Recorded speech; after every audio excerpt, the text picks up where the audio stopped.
Hello అండి, అందరికీ good morning. ఈరోజు మా ఇంట్లో స్పెషల్ వచ్చేసి గురువారం స్పెషల్ వచ్చేసి మేము టీటీడీలో మనకు అన్నప్రసాదంలో కొబ్బరి పచ్చడి పెడతారు కదా, ఆ పచ్చడి ట్రై చేస్తున్నానండి. ఫస్ట్ టైము దేవుడి ప్రసాదం. దానికి కావాల్సినవి శనగపప్పు, గుండు మినపప్పు, ఎండుమిర్చి, కొబ్బరి, చింతపండు, ఇంకా ఏమీ లేదు. చూసా నేను, అందుకే ట్రై చేస్తున్నాను. ఎలా వస్తుందో చూద్దాం. ఇదండి ఫస్ట్ కొంచెం ఆయిల్ కొంచెం ఎక్కువనే పెట్టుకోవాలి. ఇప్పుడు దీంట్లో మనం శనగపప్పు వేద్దాం. ఇదండి శనగపప్పు, మరీ కప్పు కాదు, మరీ హాఫ్ కప్పు కాదు, కొంచెం 3/4. ఇదండి, ఇది కొంచెం అయిన తర్వాత మినపప్పు వేసుకోవాలి. అంటే ఇందులో వెల్లుల్లిపాయ, జీలకర్ర అలాంటివి ఏమీ ఉండవు. ఓన్లీ ఇవే నూనెలో డీప్ ఫ్రై చేసుకొని మిక్సీకి పట్టుకోవాలి. ఆయిల్ ఎక్కువ వేసుకోవాలి, కొంచెం ఆయిల్ ఎక్కువ పడుతుంది కానీ బాగుంటుంది. మనం టీటీడీలో అన్నప్రసాదంలో తింటాం కదా. ఫస్ట్ పచ్చడి, పరమాన్నం, అది కుదిరితే సాటర్డే రోజు చక్కెర పొంగల్ చేస్తాను. ఇదండి, ఇప్పుడు ఇందులో మనం మినపప్పు వేద్దాం. గుండు మినపప్పు.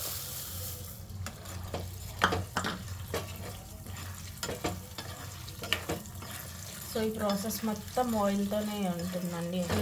కొంచెం స్లోగా పెట్టుకొని చేసుకోవాలి, ఎందుకంటే మళ్ళీ ఊరికే మాడిపోతాయి కదా, అందుకని. ఇదండి, ఇప్పుడు ఎండుమిర్చి వేసుకుందాం. ఎండుమిర్చిని కూడా కొంచెం దూరగా అయిన తర్వాత కొబ్బరి వేసుకోవాలి. కొబ్బరి ఎలా అంటే అటు బ్లాక్ కాకూడదు, ఇటు పచ్చిగా ఉండకూడదు, బ్రౌన్గా రావాలి, పచ్చివాసన పోయేదాకా. ఇప్పుడు ఇది 2 నిమిషాలు వేయించుకుందాం. సో ఇప్పుడు కొబ్బరి వేయాలండి. కొబ్బరి కూడా వేయించుకోవాలి, బాగా వేయించుకోవాలి. దించే ఒక 2 మినిట్స్ ముందు చింతపండు వేసుకోవాలి. ఈ కొబ్బరి కూడా బాగా వేగాలి ఇదే ఆయిల్లో మొత్తం వేయండి. మొత్తం వేగాలి, మాడిపోకూడదు. అలా అనేసి పచ్చిగా కూడా ఉండకూడదు. సో ఇదండి, ఇలా వేయించుకోవాలి. ఇంకొంచెం వేగాలి, ఆల్మోస్ట్ అయిపోయాయి.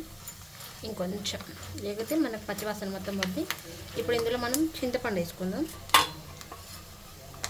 ఇదండి చింతపండు. సో చింతపండు కూడా ఆయిల్లోనే, ఏది వాటర్ లేదు. ఇది కూడా కొబ్బరి ఇంకొంచెం వేగాలి. మనకు దగ్గర 5 మినిట్స్ పడుతుంది వేగడానికి. కొంచెం వేగిన తర్వాత తినుకుందాం. సో ఇదండి అయిపోయింది. మనం స్టవ్ ఆఫ్ చేసుకొని దీన్ని చల్లార్చుకొని అప్పుడు మిక్సీకి వేసుకుందాం. చల్లారాలి. దీన్ని ఒక ప్లేట్లో తీసుకుందాం. సో ఇదిగోండి, ఇదైతే ఆయిల్ లేకుండా అయితే మొత్తం తీసుకోవాలి. దీన్ని కొంచెం చల్లార్చిన తర్వాత మిక్సీకి పడదాం. మనం చల్లార్చుకుందాం ముందు. సో ఇదండి, చల్లగా అయిపోయాయి కదా. ఇప్పుడు ఇది మొత్తం మిక్సీలో వేసుకొని మిక్సీకి పట్టుకుందాం. సాల్ట్ వేసుకుందామండి కొంచెము. సో ఇదిగోండి, ఇది ఇలా అయింది కదా. మళ్ళీ ఒకసారి అనుకొని వాటర్ వేద్దాం. ఇదండి కొంచెం వాటర్ వేద్దాం. సో ఇదండి అయిపోయింది పచ్చడి. అయితే ఈ గిన్నెలో తీసుకున్నాం, ఒక బౌల్లోకి తీసుకున్నాం ఇప్పుడు.